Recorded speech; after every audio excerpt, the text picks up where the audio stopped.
So I guess we can start now. Yes, now that Mike has given us that fantastic intro. Yes, this is the Racin It Out podcast live edition. Caitlin and I do a podcast. In fact, it is our anniversary of our podcast because we began almost exactly 1 year ago with the first edition of Racin. I know I'm surprising you, aren't I? But yes, this is our 1 year anniversary. The traditional gift for 1 year is paper. I didn't get you anything, but know that I'm thinking of you. How's that? I feel like a horrible partner because I forgot our anniversary. Okay, so at least we know that it's our anniversary now, and it's been approximately 1 year. So I'm glad we're doing this. It's a fun podcast. We've had a few guests through the first year. We'll have more guests coming up over our next season, and we want to talk about racing things. We do not talk about on-track performance generally. We talk about racing events. We talk about races we've been to or are going to and have been working at. Sometimes how things work behind the scenes. Often how things work behind the scenes, at least what we can share with you. Some secrets will die with us, unfortunately. We will take those to our grave. But the good thing is Caitlin just returned from Daytona and the Daytona 500, which was a huge success. Huge. With an enormous crowd and some pretty good racing, I would say, as well. I would say the truck race was, I think I only watched 15 minutes of racing. Yeah. That one hurt me a little bit. But no, it was fantastic. I love Daytona. Yeah. Daytona is just like quintessential way to start off the racing season for me. It's like you go down with all your friends, hang out. I went swimming in the beach twice, or in the ocean twice. Yeah. It's a vibe. I love it so much. I can't even express it into words how much I love Daytona. It's a good thing to do in February, isn't it? To go, you have a little vacation south, get a little blast of sunshine, get some enjoyment. I got a tan. And that is saying something because your complexion is... My mom's a redhead. Yeah, it's you take a fire hose with SPF 100 well, before you go outside. Last year, I was dumb and I didn't put any sunscreen on Sunday, on the 500 rookie. day. Yeah. And I have pictures of myself on the front stretch after the 500, and I was redder than the red flag. Like, I was a fire truck red. Yeah. So this year I tanned. That's I was smart with my sunscreen smart. this year. So, quick recap of the race. I thought it was for the first half, as is often the case, it's a lot of waiting for something to happen and stuff. And how did we feel? How did you feel about the end of the race? How it all came together and stuff? I felt like they were a lot more organized the first half of the race because I feel like it was maybe my first Daytona 500 back in 2020. Yeah. That it was just an absolute shambles. It was crazy and super disorganized. There was wrecks left, right, and center. I think the first wreck was lap 25 or something. And this one felt a lot more organized. It felt a lot more. People were really trying to play it safe. And then, of course, it all goes to shambles once you are in the final stage with 20 laps to go. So that got me thinking because there has often been the discussion, and it usually starts with Daytona, because you wind up having to see if you can get a green flag finish, and you want the green-white checker. And I forget how many years ago now they said it's an unlimited number of attempts. Yeah. I hate that rule. I do too. It's dumb. So I thought, here's a solution. You're not going to always get a green flag finish. Mm-hmm. If you have a wreck in the last 10 laps, say 10 laps to lap with 4 to go or 5 to go. Okay. Red flag. Stop everything. Clean it up. Go to the end of the race, but you do not extend the race. That eliminates the whole, are they going to make it on fuel nonsense when you've made your 15th attempt? Right, that's true. That's actually, I mean, thank gosh we haven't had an issue with the overtime where we've gone to 15 attempts, but we've gone to 4 or 5 sometimes in Xfinity and trucks. And there were people that had to stop in the 500. It was a question at the end of it of, are these guys going to make it on fuel? And we were listening to the scanners and everything, and it was okay, so most of them are good, but then someone died on the backstretch. Right, yeah. And it was and that's what I mean. It's unfortunate that you run that well, you have a chance, and then it all kind of goes away. Just before we leave Daytona, shout out to our mutual friend, Jason White, who had a hell of a race in the ARCA Series. I was in tears. You were there, yeah. So it was me and our former series director, Sherry Putnam. We were in the NASCAR hospitality tent, and we were watching this, and then all of a sudden, like, Jason's at the front of the pack. He's like top 5, all that, and we're like, okay, like, this is great. He's gonna get a great finish. And then they restart, and he gets front row. And then I was like, oh my gosh, like, this is, I was losing my crap. I was in, and watching him take the white flag at Daytona. Yeah. I think our last podcast, we had a conversation about, like, that feeling you get when you've worked in motorsports, even for as long as I have, which is definitely not as long as you have. Thanks for aging me. All good. I didn't say how long. All good, but you're looking for those moments where you feel that love and that passion, the butterflies at racetracks, because you experience like 20 a year. And if you're in Cup, maybe 40 a year, depending on what else other motorsports you're interested in. Watching somebody, like, I love Jason. Jason is just so wholesome and sweet, and he just loves racing. He's a wonderful guy. And seeing him, after all the work he's put into it, leading at Daytona, come to the white flag, I was in tears. Yeah. The 9th place finish doesn't do the work he did justice. No. It's one of those, you hear the phrase, he deserved a better result, and this would be one of those cases. But I wanted to mention Jason because it was fantastic. So we're on to the start of another season next weekend now in IndyCar with the Firestone Grand Prix of St. Petersburg presented by RP Funding. I've been practicing that because I'm going to say it about 10,000 times next week. But it's the same thing. You're in a great environment. It's warm. It's right near the downtown. People embrace it. It's fun, and there's the excitement of the kickoff of a new season. So I'm looking forward to it. The only Indy race I've ever done is Toronto. So I can only, it's very similar.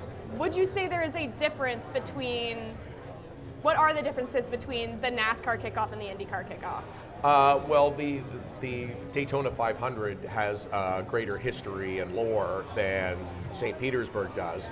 They built themselves a nice event, but you can't compete with something that's been going for basically 75 years. So that's one thing. But it's a very good event. It's well run. It's well operated. Well attended. City embraces it. Everybody's behind it. So it's a really positive and solid start to the year, and I'm looking forward to getting down to that. So it's good.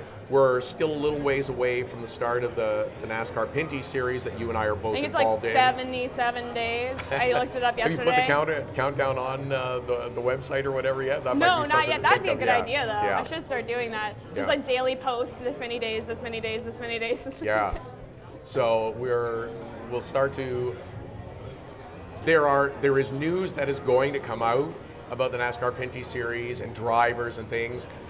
Some of it some of it I know, maybe some of it we both know. But I do know that neither of us are at liberty to say a few things right now.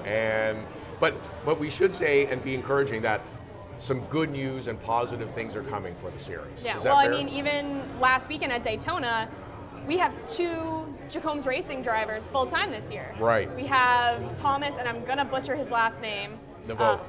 Is that how it's pronounced, Naveau? Naveau, who will be racing for Rookie of the Year this year. Yes. And then former Rookie of the Year contender JP Bergeron coming back in the number 1 car again this year. It should be... I'm loving the young talent that just keeps coming into this series, because it was a question a couple years ago of, you've got the DJ Kenningtons, the Jason Whites, all these veteran NASCAR Pinty's drivers that are slowly beginning to retire. Who's going to retake them? Yeah. Well, now you're slowly seeing that new blood come back into the series from a variety of different backgrounds. So, season's coming. It's going to be exciting. But you haven't been to the auto show yet, have you? I have never been. You've never been, period. Never this been. is a whole new experience for you. So in the little time that you've had to wander around, is it like sensory overload? Is it favorites? What do you dig in? Well, I got here an hour before the show. Yeah. I love the Lego zone.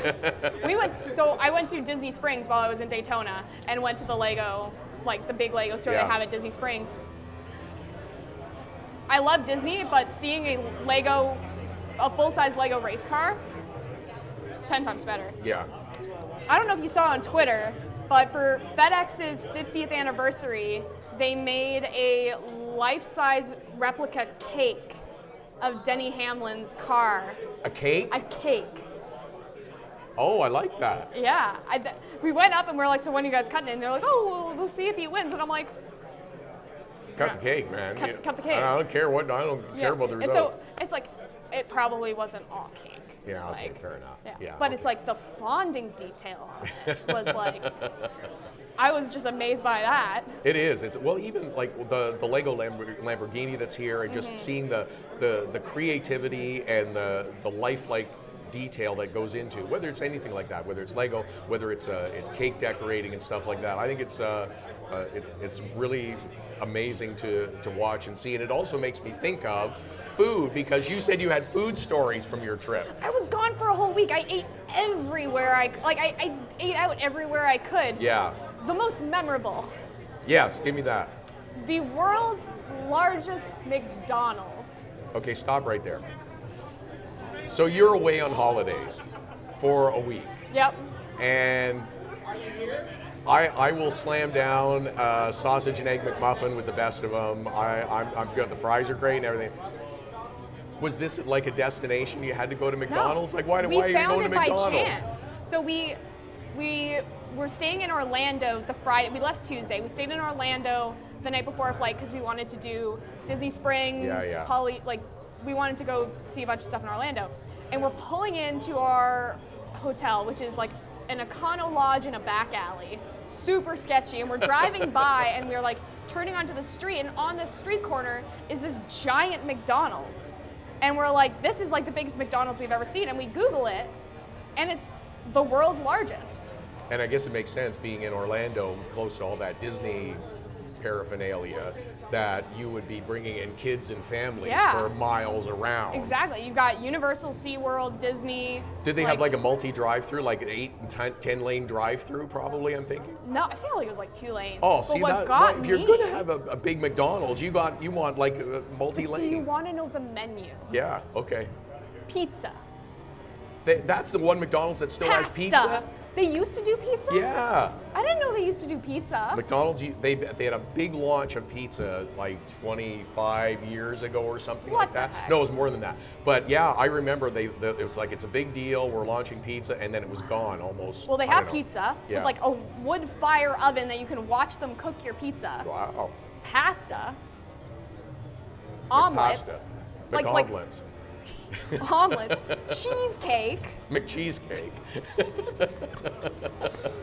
Okay. Belgian waffles. McWaffles. French toast. It's like, and then upstairs you have a three-story play place with like hamster wheels in it and a full-blown arcade. Oh my goodness. Who needs Disney? Go to the McDonald's. It was, buy food, it's free. Yeah. But speaking of free at Disney, we went to the Polynesian Resort, which it's free when you go to, you can go to Disney World and it's free. You have to pay to get into the individual parks. Right. You can go and check out Disney Springs, which is their shopping district, and has like I got a Mickey waffle, all that stuff. You can get like the classic snacks at Disney Springs, but then we also went to the Polynesian resorts because you're free and you can go to any of the restaurants in the Polynesian resort or in the Disney World resorts.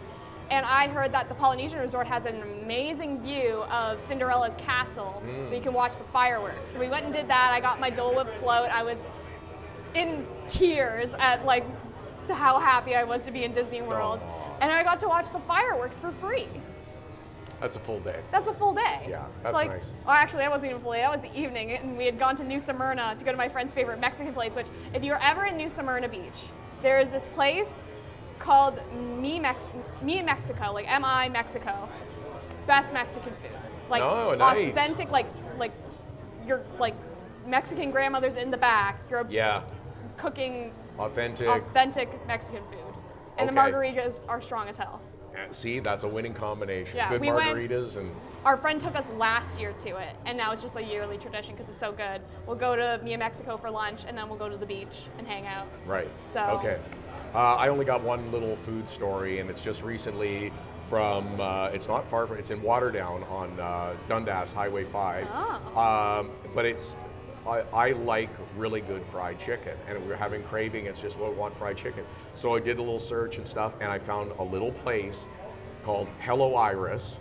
It's like a Okay. little takeout place, but the fried chicken is out of this world good. Like really crunchy, good batter, good chicken, just really tasty. It's not greasy, and it's just the fries that come with it were fantastic as well. And what's it called again? Hello Iris. Hello, Iris. It's a very good food place. So we've got food stories.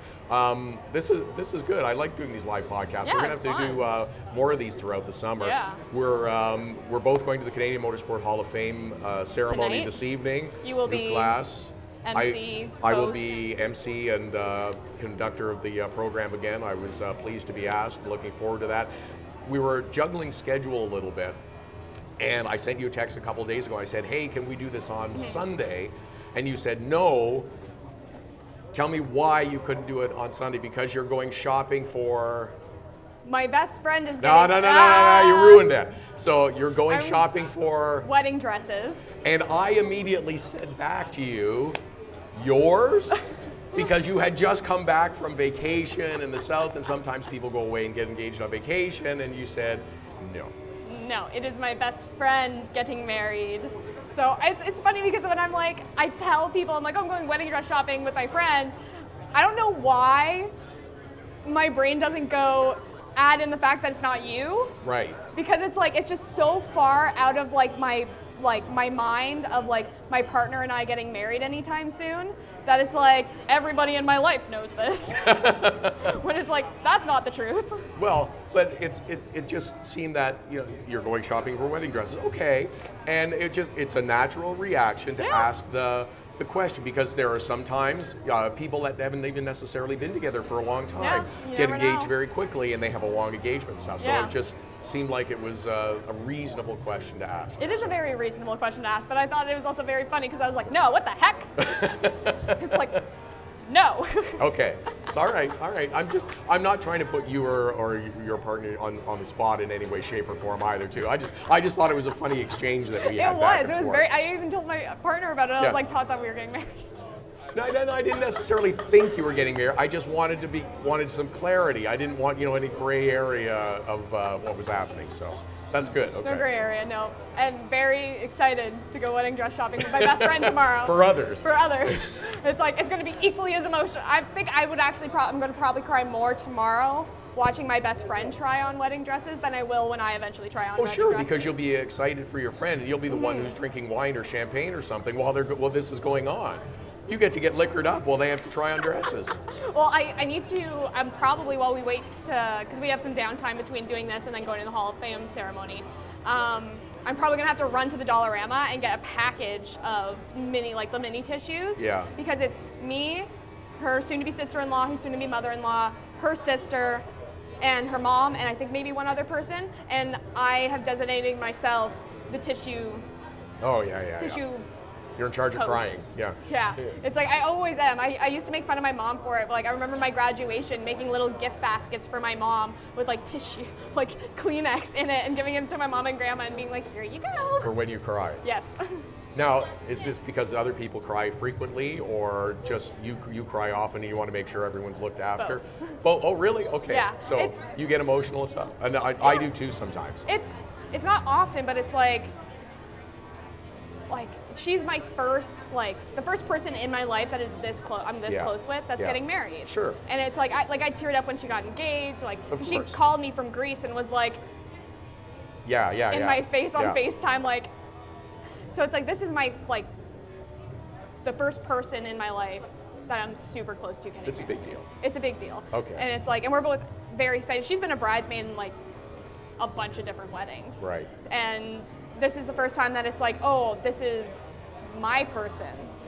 getting married. I got you. So, Okay, well very that's excited. great. Congratulations, that's wonderful. That'll be an exciting adventure. So thanks to all that have come to join us on this edition of the Racin It Out podcast.